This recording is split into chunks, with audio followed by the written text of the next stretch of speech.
Pertama Purnawirawan Asriyatin di sana. Jadi lengkap nih, Angkatan Darat, Angkatan Udara dan Sejahtera. Bahkan sempat disebut sampai hari ini juga bahwa percontohan untuk perkotaan yang ada se-Indonesia ini mengambilnya adalah Kota Depok.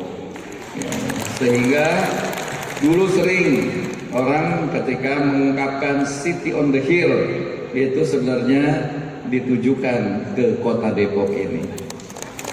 Sehingga wajar kalau Kota Depok kadang-kadang jadi perhatian bukan cuma kader-kader PKS, ya dari masyarakat luas, bahkan cenderung dari seluruh Indonesia juga seringkali menatap Kota Depok. Kenapa? Kemarin saya ketemu dengan Yuda Nuling, rupanya enggak membuli PKS, tapi sekarang kita jaga bersama. Ya. Dan memang begitulah fitrah. Dikit aja ada cacat, aib, kekurangan pasti akan diperhatikan.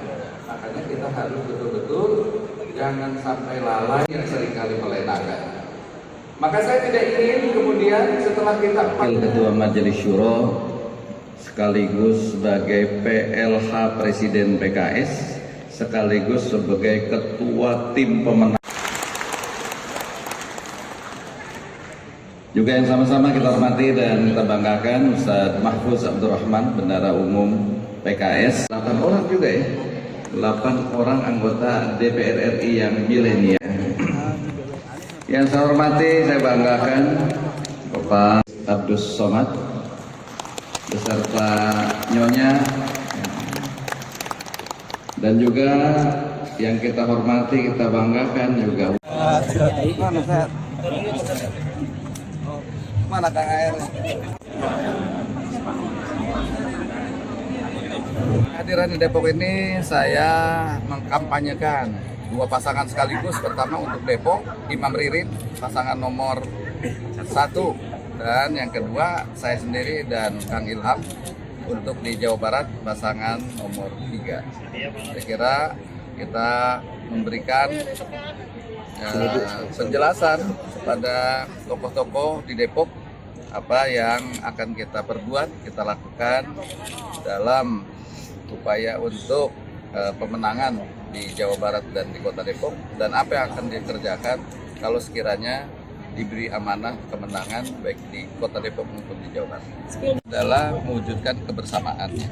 Artinya mewujudkan Jawa Barat maju dengan prinsip silih asa, silih asih, silih asih. Ini yang akan kita tentu berkolaborasi dengan pemerintah kabupaten dan kota se-Jawa Barat. Saya contohkan saja ya, ketika saya jadi wakil wali kota Bekasi, keinginan untuk seperti yang tadi kata Pak Imam, membangun stadion bertaraf internasional ada untuk menjadi saluran-saluran bagi pemuda-pemuda di kota Bekasi khususnya. Nah, ternyata kan untuk mewujudkan itu biayanya besar. Kita kolaborasi dengan provinsi. Waktu itu zamannya Kang Aher. Alhamdulillah, jadi cost sharing ya. Dan pemerintah provinsi memberikan 1/3 dari biaya itu. Dan akhirnya sekarang terwujud. Ya, Stadion Patriot Candrabaga di Kota Bekasi.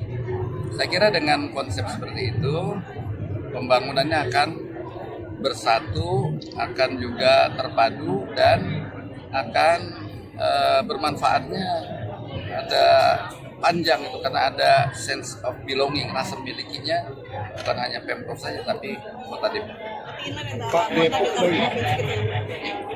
Pak, tadi kan ada program satu desa satu industri dan pemuda nggak perlu ke IKN, gimana tuh Pak penerapannya Pak? Ya, penerapannya kita akan buat bahwa di setiap desa itu nanti kita akan berdayakan dan akan buat industri apa yang tepat di sana.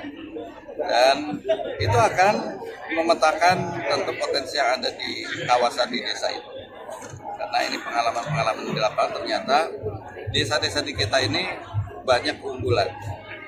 Kemarin saya ke Bandung Barat, mereka nggak ada pencanangan desa itu sebagai desa wisata dari pemerintah kabupaten, provinsi maupun di pusat.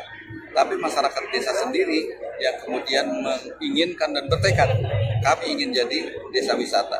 Dan ternyata mereka bisa, mampu menghasilkan produk-produk sendiri, mampu membangun wisata sendiri. Cuma tadi, tanpa adanya intervensi dari pemerintah, baik pemerintah, kabupaten, provinsi, melambat pertumbuhan. Itulah yang makanya perlu ada intervensi pemerintah provinsi itu untuk mempercepat. Targetnya berapa sih? Berapa desa industri? Di seluruh desa kita upayakan satu desa satu industri. Jadi kalau satu desa satu industri aja akan ada keragaman industri yang ada di Jawa Barat. Pak tadi juga sempat membahas soal sampah ya Pak? Ya. Seperti apa sih Pak? Ya, persoalan di Jawa Barat bahkan di kota-kota lain juga adalah masalah kesulitan untuk pengelolaan sampah.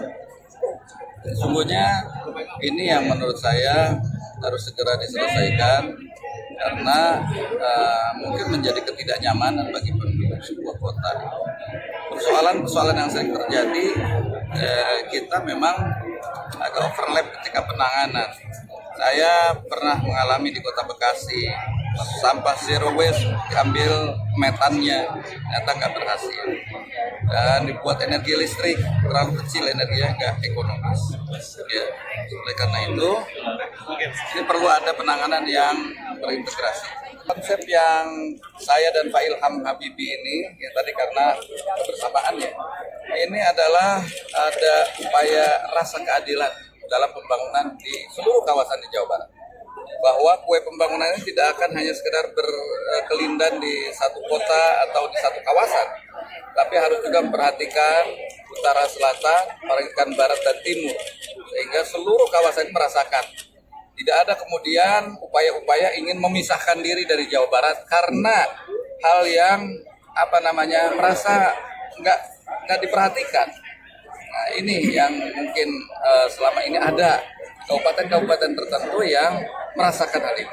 Nah, inilah makanya perlu ada pemerataan pembangunan di Jawa Barat. Dipimpin oleh PKS selama 4 kali, insya Allah sekarang yang akan kelima. Ya, memang begitu. Depok menjadi barometer untuk PKS.